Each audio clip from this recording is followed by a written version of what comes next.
Well, it wasn't pretty, but a win still counts. Houston Texans beat the Jacksonville Jags 23-20 this past weekend to maintain their first place division lead in the AFC South. What's going on, everybody? My name is Greg Post, and I'm with Post Game Pulse, bringing you the hottest action, the biggest news, and everything you need to know about last game's action. So, obviously some controversial stuff going on. We got the Aziz stuff to talk about. The Texans offense finally getting some momentum going in the second half.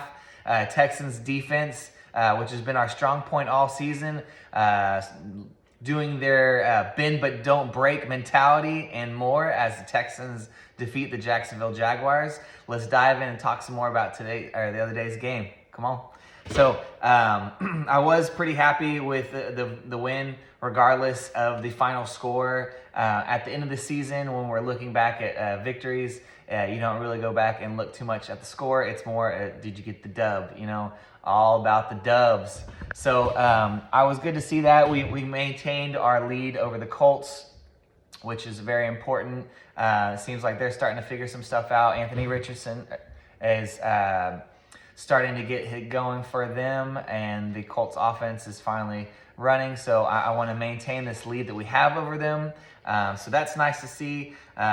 Texans were slow to start off the game against the Jags, but maybe a penalty to begin with. We had two 10-play drives that resulted in a field goal and a punt. So not quite the start we wanted, but we ended up getting it going in the second half. We'll get more about that later on. Texans had 326 total yards of offense. Stroud was 22 of 34 for 242 yards, 1 touchdown. Joe Mixon had 20 rushes for 101 yards with 1 TD. I believe that's his 6th 100-yard rushing game on the road, which is he's the 3rd or 4th NFL player to do that in history, which is pretty sweet to see. Joe Mixon is making his way in the history books with the Texans. Keep it going, baby. Let's go, Mixon. So Nico Collins had 11 targets on 8 catches for 119 yards with a TD. No, that was not a TD. The TD went to Schultz, which was cool to see. Schultz actually had 7 targets for 5 catches for 61 yards and a TD. Some of our main guys were getting it going. I didn't quite see Tank Dell as much. He did have some impact on the game. He had a big catch in the second half that was vital for one of our drives. But overall, the offense is starting to kind of get it going on. I feel like the offensive line is starting to show signs of life. Thank you, Lord. Let's go.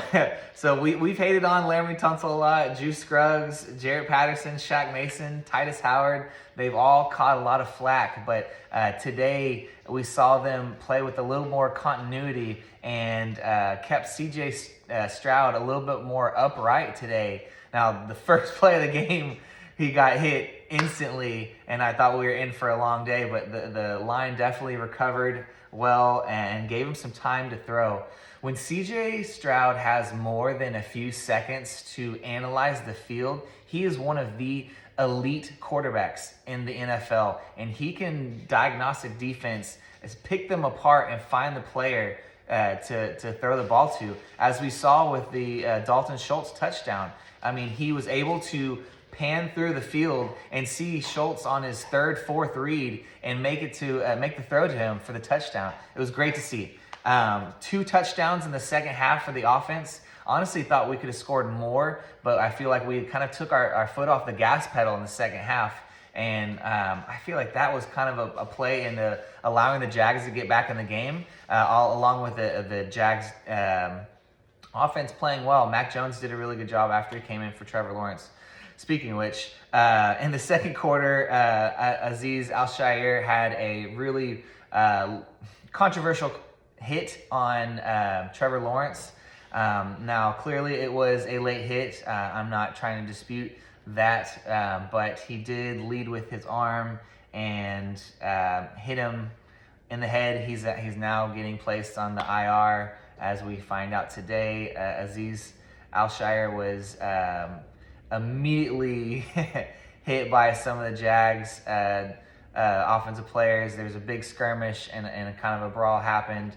I think some of the emotion got the best of him at that moment, but that is one of the leaders of our defense.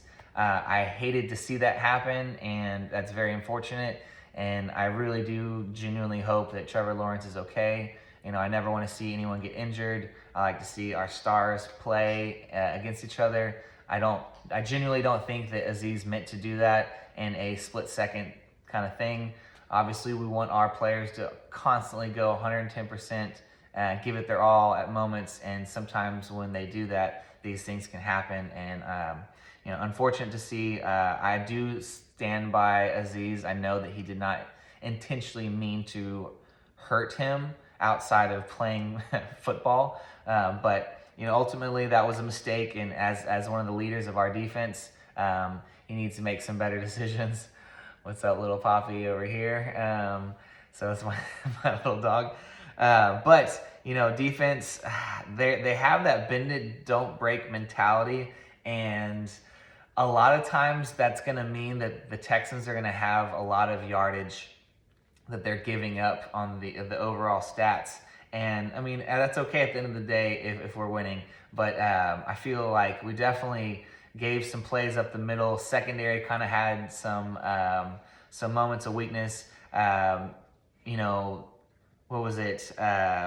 Parker Washington and Brian Thomas Jr. both getting TDs. Parker Washington was more of a surprise to me. Him going over 100 yards and a TD. His touchdown catch was over the top, over a linebacker. We basically didn't have a whole lot of pass rush today from the defensive line.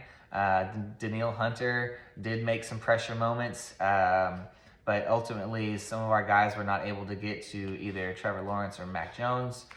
So there was not a lot of pass rush today. Poppy. Sorry, guys. But we did have the Derek Stingley Jr.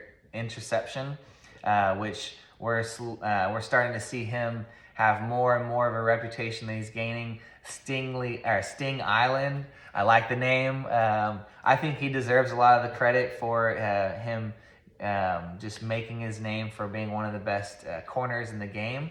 Ultimately, the defense had a good game. Henry To'oTo'o had a really good game, making his presence felt with a lot of tackles. I believe he led the team in tackles.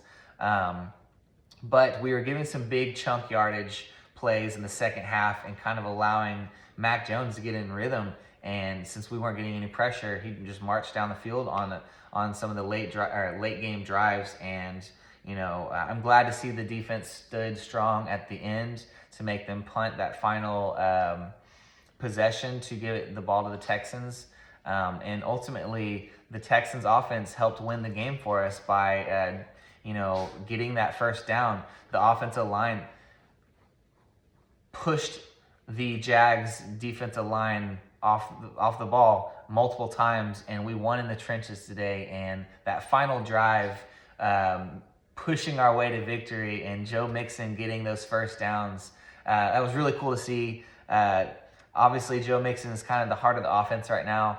CJ is clearly one of the best quarterbacks in the NFL. We just got to give him time to be able to do that. And I think games like today, with the offensive line starting to click a little bit more, it wasn't their greatest game, but it was something to build off of. Something, I don't care. It's like the golf mentality. Even if you had a couple, the score wasn't great, you walk away with, I had a good drive, or my chip shot was good, I made that putt. You got to focus on the little things and start to build that confidence, and it grows and grows. And so I think that was a stepping stone in the right direction for the offensive line. It was a big moment for us.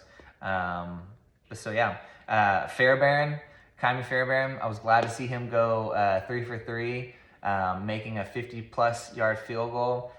It's good to see him get his confidence back and going. We're going to need him for the playoff push. But ultimately, guys, I know a 3-point win is not the greatest thing for us, but at the end of the day, the dub is the dub. I'm still happy about it.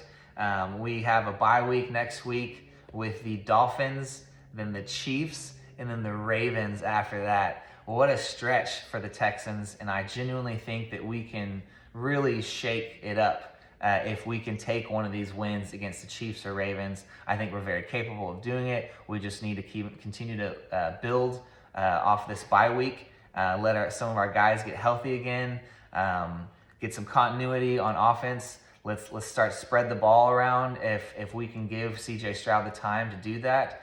Defense needs to get healthier as we get Will Anderson back. Hopefully Christian Harris can come back.